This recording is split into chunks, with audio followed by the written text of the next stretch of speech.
كما تعلمون إخواني الحياة من بدايتها وإلى ساعة الرحيل تفيض المحن، المعاناة كما تعلمون، فقد عزيز لا سمح الله، من باب المثال فقد عزيز، فقد أموال، فقد شيء ثمين على نفسية الإنسان.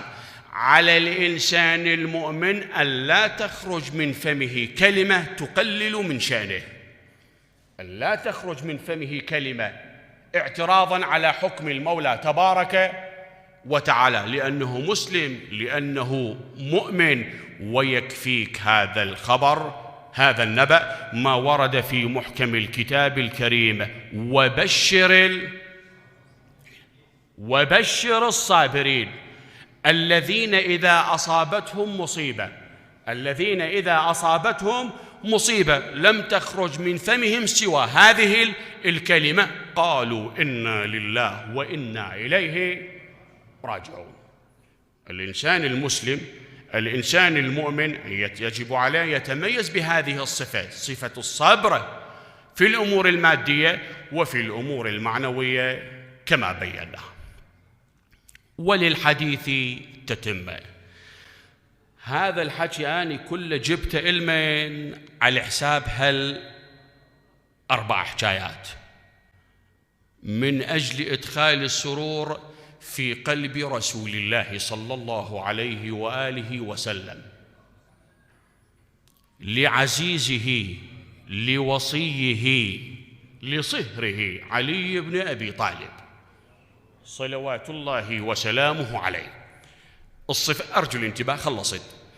الصفات ال4 لها علاقة صميمية مع إمامنا أمير المؤمنين علي بن أبي طالب.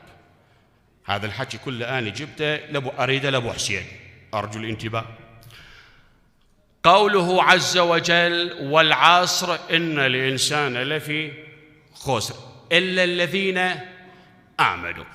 إخواني باختصار، هذه الكلمة، كلمة آمنوا، إشارة إلى مهمة الإيمان، والشكل إشارة إلى مهمة الإيمان كما بينا: الإيمان بالله عز وجل، بنبوة النبي الأكرم، بإمامة أئمة أهل البيت، بالعدل، وبيوم القيامة.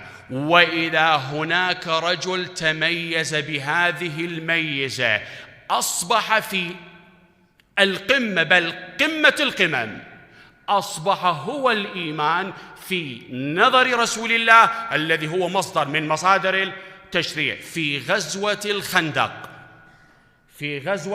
الخندق عندما برز إمامنا أمير المؤمنين علي بن أبي طالب صلوات الله وسلامه عليه، وإذا بكلمة المصطفى الخالدة إلى يوم القيامة: برز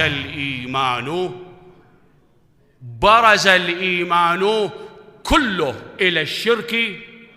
من هو برز ما قال برز الإيمان إلى الشرك، لا يعني ما خلى لها مجال. برز الإيمان كله إلى الشرك كله، والإيمان الكامل المتجسد في شخصية إمامنا علي بن أبي طالب.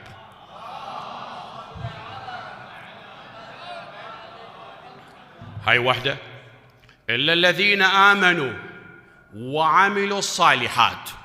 عندما صرع اللعين على يد إمامنا أمير المؤمنين سلام الله عليه، ماذا قال النبي صلى الله عليه وآله وسلم؟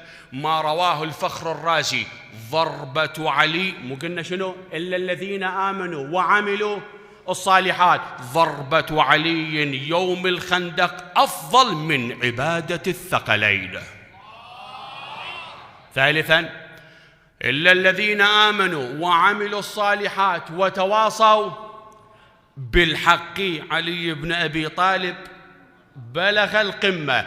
قال رسول الله صلى الله عليه وآله وسلم: علي مع الحق والحق، علي مع الحق أرجو الانتباه أخواني.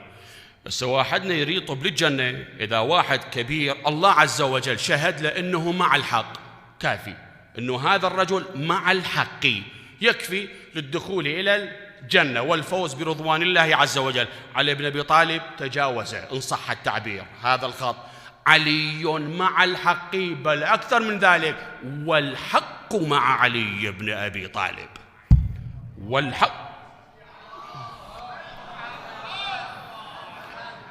والحق مع أمير المؤمنين صلوات الله وسلامه عليه. رابعاً: وتواصوا بالصبر.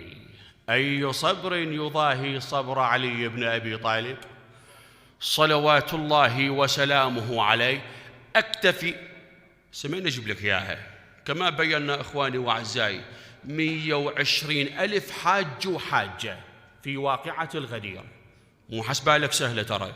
120 ألف حاج وحاجة في واقعة الغدير، والمتكلم هو رسول الله صلى الله عليه وآله وسلم. من كنت مولاه فهذا علي مولاه. وإذا بالأمة الإسلامية تخلت عن علي بن أبي طالب 25 عام.